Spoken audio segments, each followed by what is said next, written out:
Hello à tous, on se retrouve dans la suite de la vidéo sur mon parcours scolaire parce que je trouvais qu'elle était un peu trop longue, donc je préfère faire comme ça. Ici on va parler que de mes études post-bac parce que oui, il y a besoin d'une vidéo entière pour parler juste de ça. J'ai un parcours assez compliqué et je voulais pas trop me presser et je voulais pas non plus que vous ayez une vidéo de 30 minutes à regarder parce que vous alliez forcément à un moment donné vous fatiguer et partir, alors que le plus important de mon parcours n'est pas ma maternelle, mon collège, mon lycée, c'est vraiment mon post-bac. Je vous ai laissé du coup avec mon acceptation en classe prépa, donc à Lyon, classe prépa ENS Paris-Saclay.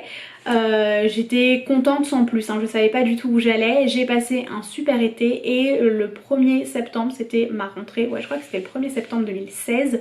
Si je me souviens bien, je me souviens que j'ai pris un compte Netflix ce jour. Je pense que c'est un peu une preuve, hein, ce compte Netflix, que la classe prépa c'était vraiment pas fait pour moi parce qu'on me disait qu'il fallait que je bosse au moins 4 heures par jour, les livres étaient gros comme ça, et puis en fait je pense que j'ai pas envie de dire que toute ma vie ça a été facile au niveau des études, mais j'avais pas l'impression de travailler tant que ça, alors que là quand je suis arrivée c'était des choses que je connaissais pas, c'était un langage que je connaissais pas, c'est une prépa économique, j'adorais l'économie donc je me suis dit forcément que ça allait me plaire, mais là c'était de l'économie avec plus de maths que d'éco, c'était beaucoup de théorie, beaucoup de 15e siècle, 16e siècle, 17e siècle, et moi c'était vraiment l'économie actuelle qui me plaisait. Donc honnêtement je savais pas trop j'allais où, et puis j'ai eu énormément de problèmes personnels aussi cette année-là. Ça a été l'année un peu, je vais dire ça souvent pour les 3 années qui suivent, un peu l'année de la descente aux enfers, je vais être honnête. Et j'ai pas forcément mis ça sur le compte de la prépa, mais à un moment donné il a fallu que j'ouvre les yeux et que je réalise que la classe prépa c'était pas fait pour moi, parce qu'en fait à la base je ne visais absolument pas l'ENS, je visais absolument pas les concours passerelles, donc les autres concours pour HEC, les grandes écoles de commerce. Je voulais pas m'endetter à faire des études, je suis assez contente d'être en France pour ça, où on a vraiment que des droits de scolarité à payer qui sont pas forcément super élevés. J'allais pas m'amuser à aller payer une école 20 000 € l'année, donc, et encore c'était si j'étais acceptée après 2 ans d'enfer. Donc la veille des vacances de Noël, après avoir fini le fameux DS de 4 heures, je suis restée peut-être une demi-heure hein, honnêtement, mais après avoir fini ce DS qui était censé durer 4 heures, j'ai décidé de quitter la prépa, donc à la rentrée directement à la nouvelle année. Enfin la nouvelle année du coup c'était les vacances de Noël, donc ça arrivait dans 15 jours. Je suis allée donc à l'université Lyon 2 leur demander mon transfert donc de cette classe prépa à l'université. C'était un transfert assez facile dans le sens où je faisais de l'économie et je voulais faire leur licence en économie. Donc ils ont une licence qui s'appelle la Lyon 2 a un portail, donc c'est une licence, mais qui est une licence qui était assez nouvelle, c'est économie, gestion, droit, qui permet, c'est une première année donc d'ouverture, qui permet après de pouvoir aller en L2 droit ou en L2 économie, gestion. Et c'est vraiment quelque chose qui, parmi tout mon parcours et tout ce qui n'allait pas dans le supérieur, que je trouve génial de faire quelque chose où voilà, on vous dit bah découvrez toutes ces matières et après vous vous débrouillez pour ce que vous voulez faire en L2, mais dans tous les cas quand vous avez validé votre L1, vous avez validé votre première année, que vous décidiez de faire du droit ou de l'éco-gestion. C'est vraiment un système que j'ai trouvé génial. Donc j'ai fini mon année là-bas et puis j'ai validé la première année de licence en éco-gestion droit, et du coup j'ai décidé de faire une L2 en éco-gestion, donc je suis restée. L'année d'après a été, à ce jour, j'ai 21 ans et on touche du bois pour que ce soit réellement le cas, la pire année de mon existence. 21 ans confondus, ça a été une année difficile. J'ai commencé à travailler au McDo en plus de ça. J'étais déprimée, j'étais mal, j'étais déprimée on va dire sur le plan personnel, et le plan scolaire n'aidait pas. La dépression étudiante, je trouve que c'est quelque chose dont on parle pas assez. C'est un truc un peu tabou parce que je pense que tous les adultes sont là et pensent que la dépression étudiante c'est une maladie qui n'existe pas, c'est une maladie de feignant, et c'est vraiment horrible de dire ça. Je pense que j'irai un peu plus en profondeur dans une prochaine vidéo. Si jamais ça vous intéresse, n'hésitez pas à me dire en commentaire d'ailleurs si ça vous intéresse. Donc j'ai pas validé mon premier semestre à Lyon 2, mais j'étais assez déterminée pour le deuxième parce que je me suis dit tu peux pas avoir continué malgré tout ce qui t'est arrivé et ne pas valider ton année. Et c'est là que les fameux blocus de 2018 ouais, sont arrivés à l'université Lyon 2. Donc je n'ai plus eu cours à partir du deuxième, enfin du quatrième en soi semestre. On ne savait pas si le lendemain on allait avoir cours, on recevait des mails tous les matins vers 7 h du matin nous disant bah non finalement vous n'aurez pas cours, etc. Donc bien évidemment mes examens ont été annulés. sur le coup et j'avais organisé, avec ma meilleure amie, on avait décidé de partir à Bordeaux après les examens, ce qui était après les examens normalement. Donc je suis montée dans l'avion, j'ai atterri à Bordeaux et là j'ai reçu un mail qui me dit vous allez passer toute la semaine prochaine vos examens à distance. Donc j'étais vraiment au bout de ma vie parce que c'était une semaine de vacances normalement et que j'avais pas mes cours ou quoi que ce soit, donc je devais me débrouiller. Je crois que j'avais pris mon ordi si je me souviens bien, mais voilà quoi, mes cours étaient pas forcément tous complets, ils étaient pas tous là, donc c'était vraiment un petit peu la merde. J'ai passé des examens à distance, c'était super compliqué, c'était en plus au beau milieu du ramadan, c'était vraiment, je vous dis, c'était horrible quoi. Et il y avait juste une épreuve, donc une épreuve de maths qu'on m'a demandé de venir passer. On était en une sorte de binôme, enfin on passait à deux quoi. Il y en a un peu comme pour les épreuves d'oral de langue, vous voyez en terminale. Il y en a un qui passe, l'autre qui prépare, etc. etc. Et on passait avec notre prof de CM en plus. Et puis moi les maths, c'était les statistiques descriptif je crois, si je me trompe pas, de deuxième année d'éco, c'était pas possible pour moi, c'était horrible. Et du coup bah, quand je suis arrivée je comprenais absolument rien au sujet et puis par respect pour le prof que j'avais en face de moi et pour tout son travail, j'ai préféré lui dire écoutez monsieur, je n'ai pas travaillé, je ne vais pas inventer, je vais pas vous faire perdre votre temps et perdre le mien derrière. J'ai été vraiment très honnête, très polie et très gentille avec lui. Il m'a très gentiment expliqué qu'il allait devoir me mettre 0, ce que j'ai parfaitement accepté. Le résultat des courses de cette deuxième année a été une moyenne de 9,98. Et je n'ai pas contesté, je n'ai rien fait, je suis pas passée en jury ou quoi que ce soit, je n'ai pas validé mon année. Et quand je suis partie donc les voir, parce que j'avais quand même validé quelques matières, surtout en fait mon deuxième semestre, bizarrement, mon deuxième semestre, comme il y a certaines matières qui avaient été validées avec les TD et qu'en TD, bah, comme je devais travailler, je devais faire mes devoirs, etc., j'avais eu de bonnes notes, donc j'ai validé le quatrième semestre, mais du coup pas le troisième. Et du coup j'ai demandé si c'était possible de passer en AJAC ou quelque chose et on m'a dit en fait non, vous allez devoir refaire une année mais vous allez juste devoir faire les 3 ou 4 matières que vous devez repasser du premier semestre et puis l'année, les 6 mois d'après vous aurez absolument rien. Donc c'est à dire que j'avais cours de septembre à décembre et puis après à partir de décembre et des examens j'allais plus avoir cours et en gros ça voulait dire un redoublement pour moi et un redoublement dans cette université où je n'étais pas sûre de pouvoir passer des examens. Donc honnêtement c'était assez compliqué et j'étais en colère, enfin c'est une période où j'étais en colère un peu contre tout et tout le monde. Je n'acceptais pas d'avoir raté d'avoir mon prénom à côté de échec dans le côté scolaire en tout cas, parce que honnêtement je m'en fous de rater d'autres choses, mais l'école c'était vraiment le seul truc fixe que j'avais dans ma vie. Et là je me suis retrouvée, j'avais l'impression d'avoir plus rien et de valoir plus rien. Et ça a été assez compliqué et j'avais aussi, je vais être honnête, la haine contre cette université, je n'en pouvais plus. Donc j'ai décidé de postuler à Lyon 3. J'ai voulu reprendre les langues parce que j'avais 1h30 de cours d'anglais à l'université Lyon 2, donc en éco-gestion. Donc j'ai demandé à faire un double diplôme donc à l'IAE, donc l'école de management, donc management, gestion, etc. avec un peu d'économie, c'était à la base ce que je voulais faire. Et un diplôme de langue, donc LEA, anglais-espagnol, et puis voilà, j'avais continué les séries espagnoles, les séries anglaises, donc je baignais toujours dans la langue. J'ai été acceptée immédiatement pour le diplôme de langue. Par contre ça a été plus compliqué pour l'IAE, il y a eu plein de problèmes on va dire, ils ont eu plein de soucis avec mon dossier qui n'était pas finalement si exceptionnel que ça. J'ai fini en larmes dans le bureau d'une dame que je connaissais même pas, j'ai fini en larmes dans le tram où une très très gentille dame m'a pris dans ses bras. Je crois que c'est un des plus beaux souvenirs de ma vie. Bizarrement j'étais vraiment très triste, hein, les larmes coulaient, mais que quelqu'un que je connaisse pas vienne et me dise juste bah ça va aller quoi, t'inquiète pas, sans savoir exactement le problème. Ça m'a énormément touchée et j'étais voilà, je suis rentrée chez moi bien triste, mais aujourd'hui quand j'y repense ça me fait sourire. J'ai envoyé une lettre un peu cinglante à l'université Lyon 3, c'est pas cinglante, pas méchante, mais c'est juste pour expliquer que voilà, si Lyon 2 si j'ai pas eu d'examen à Lyon 2, parce qu'en fait le problème en fait de Lyon 3 ça a été que j'avais pas passé un certain test pour aller à l'IAE et que je m'étais inscrite pour passer le test mais en août, et on m'a dit bah vous pourrez pas faire la rentrée de septembre, il faudra attendre la rentrée de septembre d'après. Donc en fait peu importe que je reste à Lyon 2 ou que j'aille à Lyon 3, j'allais louper une année. et je voulais absolument pas louper d'année, je voulais pas en fait me retrouver sans rien. Donc je leur ai envoyé en fait une lettre en leur disant écoutez, si j'ai pas pu passer cet examen avant, concrètement c'est parce que je n'étais même pas sûre de pouvoir passer mes examens à Lyon 2.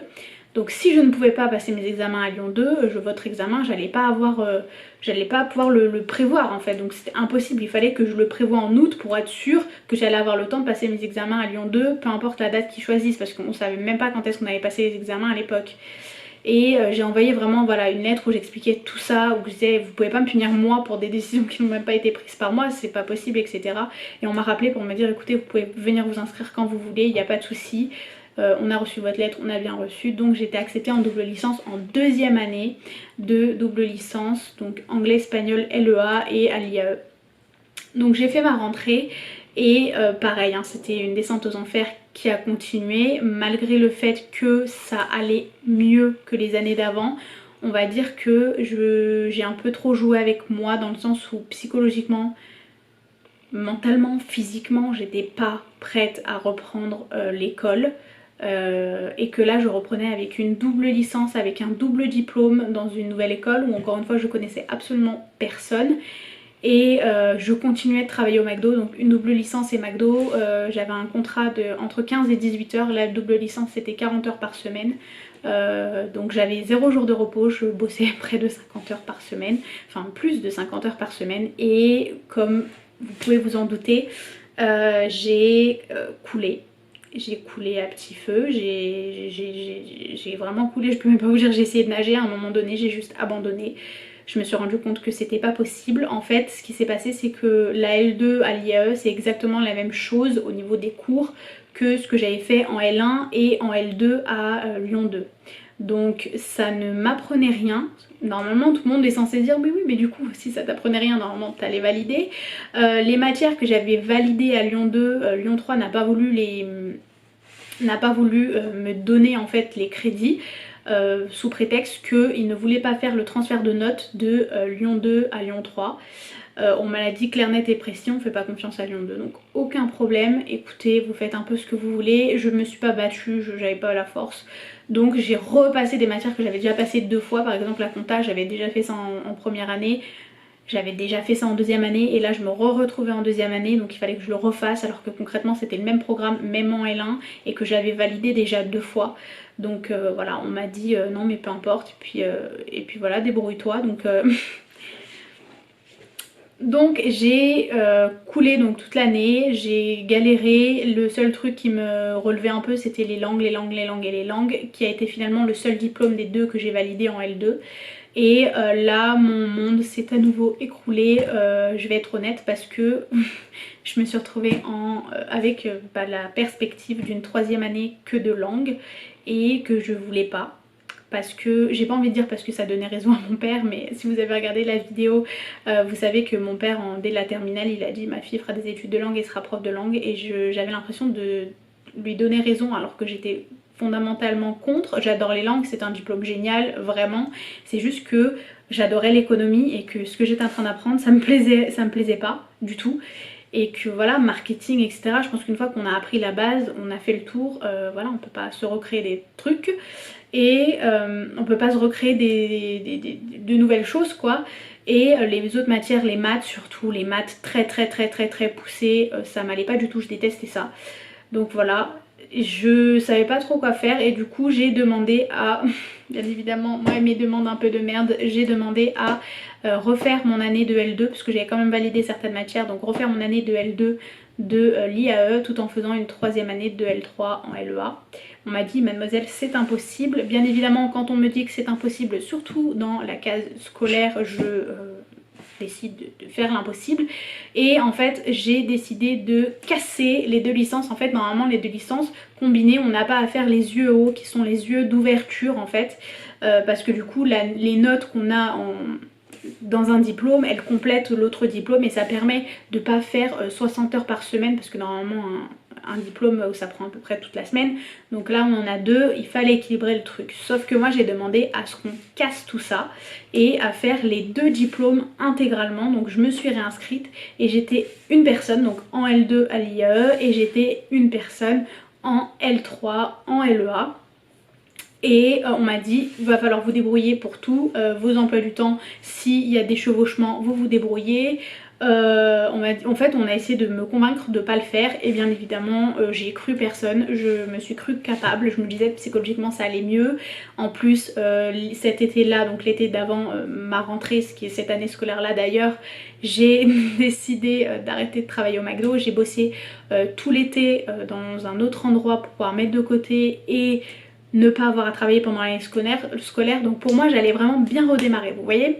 Et le truc c'était que j'ai écouté personne et forcément je me suis prise un mur quand j'ai vu l'emploi du temps où j'étais censée être à 3 endroits en même temps. Donc il y avait déjà des chevauchements, vous savez des fois les universités c'est un peu galère, donc il y a forcément quelques chevauchements et après on fait des demandes pour arrêter. Mais là j'avais 3 matières au même moment et en fait j'ai 4 matières qui sont apparues en plus de tout. Et quand je suis partie demander qu'est-ce que c'était etc, on m'a dit bah oui vous devez repasser aussi celle de l'année dernière, donc pour la L3, alors que j'avais déjà validé ma L2 de langue. On m'a dit vous devez quand même repasser celle de l'année dernière comme vous avez décidé de couper votre double licence, alors que j'avais quand même validé ces matières. Enfin, je sais que c'est un peu bizarre à expliquer, mais en fait il y a des matières que j'avais déjà validées en L2, mais que comme je refaisais ma L2 de l'IAE, et ben ma L3 de la LEA me demandait de les repasser quand même au cas où, en fait, au cas où j'étais devenue bête entre temps et que je sais pas ce qu'ils voulaient. Et du coup j'avais non seulement cette double dose de travail qui n'était même plus une double licence, hein, c'était vraiment 2 licences séparées, plus je devais repasser 4 matières qui n'avaient absolument en soi rien à voir, qui étaient des choses que dont j'avais pas du tout entendu parler. On m'avait pas prévenu pour ça, donc voilà, moi je suis consciente qu'on m'a prévenu pour beaucoup de choses mais pas pour ça. Et je me suis retrouvée avec un emploi du temps que je pouvais même pas, enfin je vais être honnête, je pouvais même pas aller au CM parce que j'avais 2-3 CM les uns sur les autres et les TD se chevauchaient. Et là est arrivé le problème que je suis boursière, donc je dois être en cours, je n'ai pas le droit aux absences. Je crois que j'ai le droit à 1 ou 2 absences justifiées, bref je sais pas trop, mais j'ai pas le droit à être absente en TD. Et quand j'ai 2 TD qui se chevauchent, je peux pas me couper en 2. Et du coup il a fallu que je prenne la décision et j'ai décidé donc en octobre, donc après avoir galéré pendant près de 2 mois avec mon emploi du temps, j'ai décidé d'arrêter l'IAE. J'ai dit que si en gros si je voulais vraiment valider un diplôme, parce que c'est assez frustrant, hein, j'ai fait quand même 3 ans en soi d'éco, il y a des choses que j'ai validées mais j'ai pas validé le diplôme du coup, et il y a des choses que je sais, des choses de la comptabilité que je sais, de l'économie que je sais, de marketing que je sais, mais du coup j'ai pas de diplôme pour prouver ça, et donc ça a été assez difficile de se dire que j'allais devoir arrêter ça, mais c'était vraiment la meilleure chose à faire, que je devais au moins valider un diplôme cette année. Et du coup là actuellement je suis en 3e année de LEA, donc anglais-espagnol à l'université, et j'ai validé mon premier semestre, je l'ai validé avec même plus de 10, donc j'étais assez fière. Et voilà, ce qui est assez extraordinaire hein, pour moi, hein. Sachez que voilà, vous savez de toute façon que j'étais une personne qui tourne à 16, qui était très organisée etc. Et là aujourd'hui je vous le dis cash, à l'université 10 c'est bon, ça me va. C'est horrible hein, en soi de se dire que bah oui bah la fille elle visait la lune et puis là voilà. Mais maintenant l'objectif c'est juste de valider parce que je veux un petit peu en finir avec l'université. Donc là, à l'heure où je vous parle, on est en plein confinement. J'ai toujours pas eu après 42 jours de confinement, je n'ai toujours pas eu de nouvelles de mon université concernant mes examens. Donc j'avoue que je flippe un peu. Mais voilà, je sais que quoi qu'il arrive, quoi qu'on mette sur mon chemin, j'y arriverai. J'ai survécu aux années passées, donc je survivrai à tout ce qui m'arrivera, c'est pas un problème, je me battrai. Et puis voilà, je ne sais pas de quoi l'avenir est fait. Je sais que sûrement vos questions seront sur un possible master. Qui sait, peut-être que j'en ferai un. Une chose est très sûre, mais vraiment sûre et certaine, c'est que je ne le ferai pas l'année prochaine. Je veux faire une pause, je veux valider ma licence de langue et juste faire une pause pour réfléchir à ce que je veux faire, à ce que je veux entreprendre dans ma vie, à où est-ce que je veux aller, à voyager un petit peu, parce que voilà, j'ai toujours dit oui j'ai besoin de voyager, oui j'ai besoin de mettre un peu tout de côté pour partir là, et je l'ai jamais fait parce que les études, parce que les problèmes, et puis en fait la vie elle passe. Et je sais qu'en soi j'ai 21 ans et je sais même pas à quel âge vous avez quand vous regardez ça, mais j'ai 21 ans et j'ai l'impression que les 4 dernières années, en fait j'ai l'impression que 17, 21, voilà, c'est passé, j'ai même pas vu ça passer, j'ai eu que des emmerdes, donc voilà, j'ai pas profité et j'ai vraiment envie de profiter. Oui, dans ma tête, dans mon cœur, j'ai envie de valider un diplôme bac+5, mais s'il y a quelque chose que j'ai compris et que j'ai appris, c'est que tout le monde a un parcours différent. Peu de gens peuvent dire oui bah moi mon parcours il est nickel, j'ai décidé dès la première année que je voulais faire ça, donc première année, deuxième année, troisième année, le master, etc. Il faut pas croire, hein, il y a 10% des personnes qui font un parcours de ce genre là.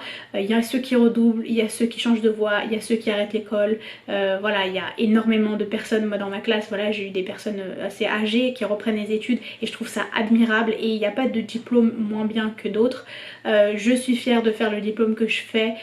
Honnêtement, je sais que voilà, j'ai pu, quand je vous ai expliqué, vous dire que voilà, je voulais pas faire que ça parce que je pensais que j'avais besoin d'un diplôme d'éco, parce que j'ai fait ça pendant, voilà, pendant ma première terminale, première année, deuxième année, deuxième année, j'ai fait ça pendant 6 ans de l'économie, donc j'avais besoin de quelque chose qui me dise ouais bah un diplôme quoi. Mais voilà, c'est tout pour cette vidéo, j'espère réellement qu'elle vous a plu, j'espère qu'elle n'a pas été trop déprimante. C'est vrai que quand je raconte un peu mon parcours, j'ai la voix qui tremble un peu, donc je pouvais pas faire comme si bonjour voilà ça c'est mon parcours, c'est génial, voilà c'est un peu un parcours...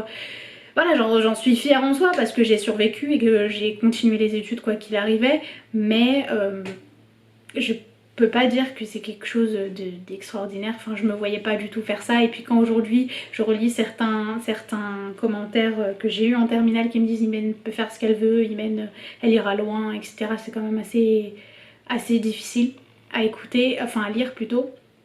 C'est quand même assez difficile à lire. Donc voilà, désolée, c'était censé être une outro mais elle est beaucoup trop longue. Encore une fois, j'espère que la vidéo vous a plu. N'hésitez pas à me poser toutes les questions que vous voulez me poser en commentaire, que ce soit sur mon parcours, sur des conseils dont vous avez besoin ou même sur de futures vidéos que vous voulez voir, il n'y a aucun problème. N'hésitez pas à mettre un j'aime et n'hésitez pas aussi à vous abonner, moi ça me fait très plaisir. Et voilà, je vous fais de très gros bisous et je vous dis à bientôt, bye.